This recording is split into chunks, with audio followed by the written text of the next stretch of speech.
Hey Canucks fans, welcome to Clay's Canucks commentary for Monday, March the 18th. I'm Clay Emo, I'm at Canuck Clay on Twitter, I'm at Clayton Emo on Instagram, I'm the founder of the GLCBC, the Good Looking Canucks Positivity Club, and this is my Canucks take, all in one take. It's my third video of the day, but for good reason. This morning was my regular daily vlog. A couple hours ago, it was Pettersson setting the record for most points by a Canucks rookie. So worthwhile of a video, of course. And now I have time to do a quick post-game video before I go out and shoot some pool with a buddy of mine. But yeah, instead of waiting until tomorrow morning and trying to remember everything, it's fresh in my mind. So let's talk about the game right now. The Vancouver Canucks defeat the Chicago Blackhawks 3-2 in overtime. It's not the same Blackhawks-Canucks rivalry from 2009, 2010, 2011, but similar players, a few holdovers like Taves, like Kane, Seabrook, Keith, Crawford, Tanev, and Edler. I guess that's about it, actually.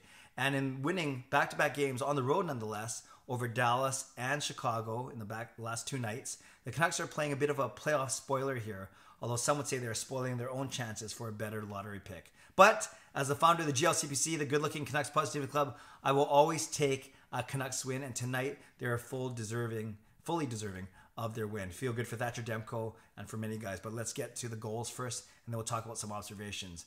Jonathan Toews for the Chicago Blackhawks started things off. Less than a minute left in the first period. Power play goal. Thatcher Demko lost his stick, was able to grab it from between his legs, get it basically almost set by the time the puck came at him from the point. Went in. Chicago goes up 1-0. Chelsea dagger plays. I almost throw up my pork chop casserole that I was eating for dinner, but hey, I can get over it. I'm a grown man. I'll be okay.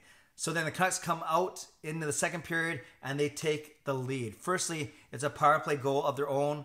Elias Pettersson from Bo Horvat just 4 seconds in, a clean draw win from Horvat back to Edler, showing some chemistry that they would show again later in the game. Spoiler alert, but you already know that the Canucks won. Then Marcus Granlund scores. Nice play from Pettersson, gaining the zone, passes off to Boeser. Boeser shoots it. Stetcher tries to deflect it, doesn't. Crawford makes a save with the pad. Granlund sticks the puck in the net, and Stetcher very thoughtfully grabs the puck and brings it to the bench because he knows that Elias Pettersson has just set the record for most points by a Canucks rookie.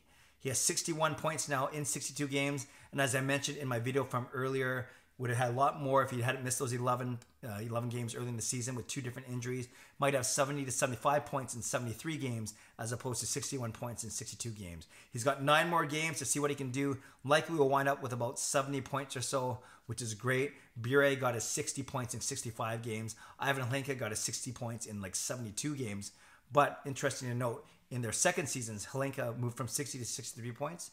Pretty good, consistent. Pavel Bure went from 60 points to 110 points, almost doubled his first year of production in his sophomore year. I'd be thrilled if Pettersson got 110 points next season, but let's worry about that next season. For now, let's celebrate that Elias Pettersson is indeed the all-time leading Canucks rookie scorer, rookie season, 61 points and counting. So congratulations to Pettersson. You can check out my other video if you want a couple more stats, but very happy for him, obviously. Next up, Calder Trophy. Then Chicago ties the game with just over 3.5 minutes left. Seeing the similar trend on Friday night, the Canucks gave up a late goal to New Jersey to make it 2-2. What's all the 2-2 games? Then last night, they gave up a late goal to Dallas to make it 2-2. And then tonight, they gave up a late goal to Chicago to make it 2-2. We know that on Friday, the Canucks lost, but then they won last night and they won tonight. So a goal, Elias Edler, up and down game. This was one of his down moments. He inexplicably went right in front of Demko.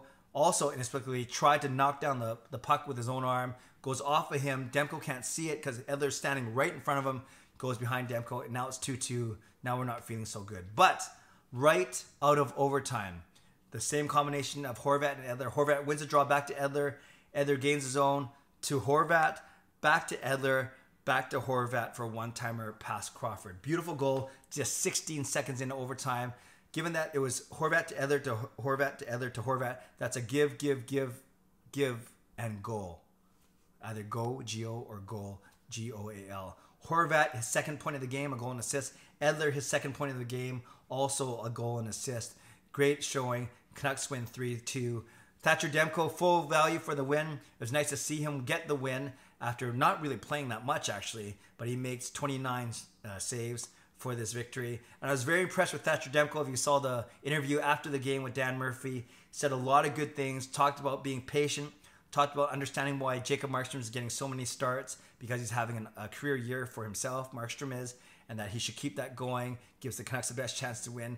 Meanwhile, Demko's working hard in practice, working hard with goalie coach Ian Clark at a slower pace, he said, and able to work on finer points of his game. Really, really impressed what he had to say. He wasn't showing any frustration. He might be feeling it inside, but he's not going to express it outwardly. So really impressed by Demko's maturity there, and look forward to a big season, a good few games to wind up the year this year, no matter how many he gets, and then looking forward to a big season for him next year. And it'll be very interesting to track that because, as we know, Jacob Markstrom's contract runs out next year. We'll see what happens with him going forward. So let's look at the ice time. Very evenly split over the forwards, which is nice because it makes sense, right? It's a back-to-back game on the road nonetheless, so you can't play your top guys 20, 22 minutes. And sure enough, the lowest was Tim Schaller with 9 minutes and 15 seconds. But then everyone else, every other Canucks forward had at least 11 and a half minutes. Adam Gaudette with 11 and a half. And the big ones, the highest was actually Besser with 17, Pettersson with 17, and Horvat with just under 17. So again, all the forwards were between 9 minutes and 17 minutes. Pretty well spread out. Makes sense. Second game of a back-to-back on the road. On D, you had Edler playing massive minutes, 26, but then it went pretty good from there. You have Biega with 22 because he played with Edler mostly. Then you have Setcher at 21, and then Sautner at 19, Shen at 17, and Breezeball at 13. So all the defensemen between 13 and 26. You take away the outliers. You take away Breezeball on the low end and Edler on the high end. And the other four guys then got between 17 and a half minutes and 21 minutes. So very, very reasonable distribution amongst the defensemen as well. So all in all, a good game for the Canucks. Elias Pettersson sets the record for most points by a Canucks rookie, in rookie season obviously. Bo Horvat had 2 points. Alex Edler had 2 points. And Thatcher Demko full value for the win. Canucks fans, what stood out to you? Was it the fact that we beat the Chicago Blackhawks? Was it the fact that Thatcher Demko played well? Or that Pettersson set the record likely? Or that Horvat and Edler had good games, at least from the points total? Was it good that Edler bounced back after basically causing the game-tying goal? Whatever it may be, leave a comment below. I'd love to read, react, and reply as always. The Canucks now return home. They have a big homestand coming up, 6 or 7 games or so. Actually, I think it's 7 games, and then they play the last 2 on the road. They start off by hosting Ottawa on Wednesday. I'll be going to that game. Hosting Calgary on Saturday, and then it is hosting Columbus on Sunday.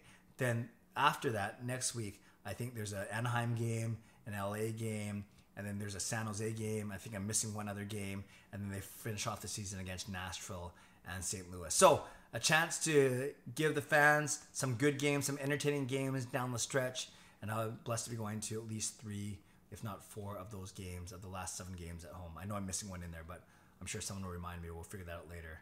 All right, Canucks fans, leave a comment below. Love to read, react, and reply. Thanks for watching. Subscribe if you'd like to. Like this video if you'd like to. Congratulations, Elias Pettersson. Congratulations to the entire team. Great win. Another 2 points in the standings. Might be a little too late, but hey, it's still great to see the team feeling good about themselves. Have a great night. God bless. Go Canucks, go.